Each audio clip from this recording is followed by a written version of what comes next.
Dhanbad society के स्वर्ण जयंती वर्ष पर होगा भव्य सम्मेलन। DSOGCON का आयोजन। देश भर के दिग्गज डॉक्टर होंगे शामिल। Dhanbad society of obstetrics and gynaecology इस वर्ष अपना स्वर्ण जयंती वर्ष मना रही है। इस ऐतिहासिक और गौरवशाली अवसर को यादगार बनाने के लिए 16 और 17 मई 2026 को धनबाद के ग्रैंड मिराज रेडिशन इंडिविजुअल्स में 2 दिवसीय वार्षिक सम्मेलन DSOGCON का आयोजन किया जा रहा है। इस वर्ष सम्मेलन की थीम स्वस्थ नारी और सशक्त समाज, हीलिंग वुमेन, स्ट्रेंथनिंग कम्युनिटीज रखी गई है। सम्मेलन का विस्तृत कार्यक्रम 16 मई प्रथम दिन कार्यक्रम की शुरुआत मातृ मृत्यु दर को कम करने के उद्देश्य से आयोजित PPH वर्कशॉप से होगी। इस दिन FOGSIQ उपाध्यक्ष डॉक्टर आभा रानी सिन्हा प्री एक्लेम्पीशिया की स्क्रीनिंग विषय पर अपना महत्वपूर्ण शोध प्रस्तुत करेंगी। इसके अलावा वैज्ञानिक सत्रों में बांझपन प्रबंधन और गर्भधारण पूर्व देखभाल जैसे विषयों पर चर्चा होगी।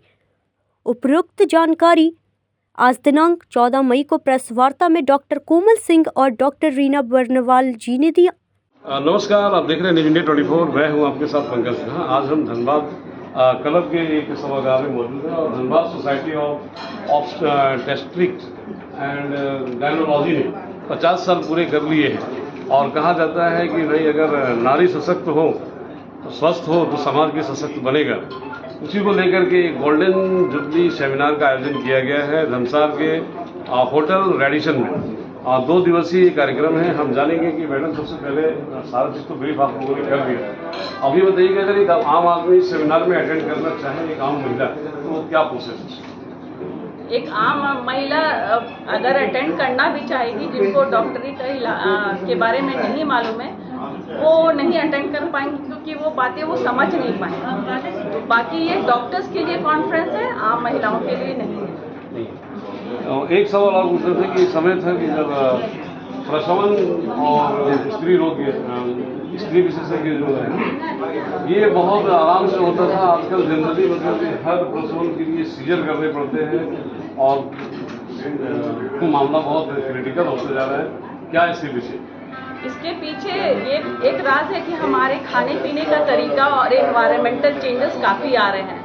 लोग आजकल कहाँ बाहर खेतों में जाते हैं, ना खेलते हैं ना कूदते हैं। ये सिर्फ कंप्यूटर में आजकल के जो जनरेशन है वो बिजी रहते हैं, वो कुछ काम भी नहीं करते हैं, वो बैठने वाला सारा काम करते हैं। और दूसरा, हमारा खाना पीना भी काफ़ी चेंज हुआ है, जिसके कारण से हमारे शरीर पे इफेक्ट हो रहा है।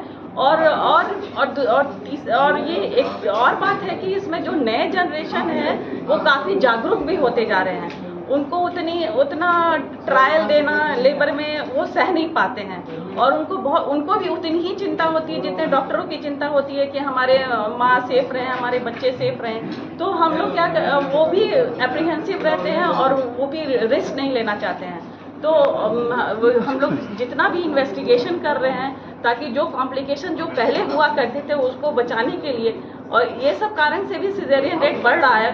और साथ में सिजेरियन रेट बढ़ रहा है तो लेकिन हमारा समाज सुधर रहा है, हमारा मैटरनल मोर्टालिटी रेट कम हो गया, हमारे बच्चों के मरने की दर कम होती जा रही है। वो तो अच्छा ही हो रहा है। जितनी डिजीजेज है जैसे सेरिब्रल पैल्सी और स्टिल बर्थ और जो 1 महीने के अंदर जो शिशु की मृत्यु हो जाती थी या 1 साल के अंदर जो बच्चे खत्म हो जाते थे, वो उनके सारे दर कम होते जा रहे हैं। भले सिजेरियन रेट बढ़ रहा है लेकिन हमारी लड़कियां, हमारे बच्चे सब अच्छे हो रहे हैं, हमारे बच्चे के IQ तेज हो रहे हैं, हमारा कम्युनिटी बहुत फ्यूचर में बहुत अच्छा होने वाला है। चलिए, बहुत बहुत धन्यवाद। इस बारे में एक चीज़ मैं याद करना चाहूँगी कि देखिए, नॉर्मल डिलीवरी जो है एक डॉक्टर का रोल तो है ही, पर बहुत बड़ा रोल पेशेंट के अटेंडेंट्स, नर्सिंग स्टाफ और डॉक्टर्स का होता है। बिल्कुल, है ना। जब तक चारों कोई टीम बना के काम ना करे तब तक के लिए नॉर्मल डिलीवरी सक्सेसफुल नहीं होता है। डॉक्टर का रोल ये होता है पहचानना कि किसको कब नॉर्मल डिलीवरी के लिए ट्रायल रोकना है और सीजर के लिए प्रोसीड करना है। लेकिन कभी कभार पेशेंट के अटेंडेंट रेडी नहीं होते सीजर के लिए, कभी कभार पेशेंट रेडी नहीं होती है नॉर्मल डिलीवरी के लिए। तो मिला जुला कर जिसको ज़रूरत होता है कि आप सीजर कराओ, वो पेशेंट रेडी नहीं होते, और जिसको लगता है कि नॉर्मल हो जाएगा वो लोग नॉर्मल की ट्रायल ले लेते हैं। तो दोनों ही केस में हम लोगों को प्रॉब्लम होती है और सीजर का संख्या या तो लेट सीजर तो होना ही है, जिसका नॉर्मल नहीं होगा वो बाद में सीजर होगा। तो डॉक्टर तो जज कर ही लेते हैं, लेकिन सीजर का लेट हो जाता है टाइम, और जो जिनका नॉर्मल हो सकता है वो लोग कोऑपरेट नहीं करते तो सीजर बढ़ जाता है, इसी कारण सीजर बढ़ रहा है। चलिए बहुत अच्छी बात है। तो स्वस्थ नारी और सशक्त समाज के लिए ये 2 दिवसीय सेमिनार बहुत ही उपयोगी होने वाला है। सहयोगी संदीप दत्ता के साथ पंकज सिन्हा, न्यूज़ इंडिया 24।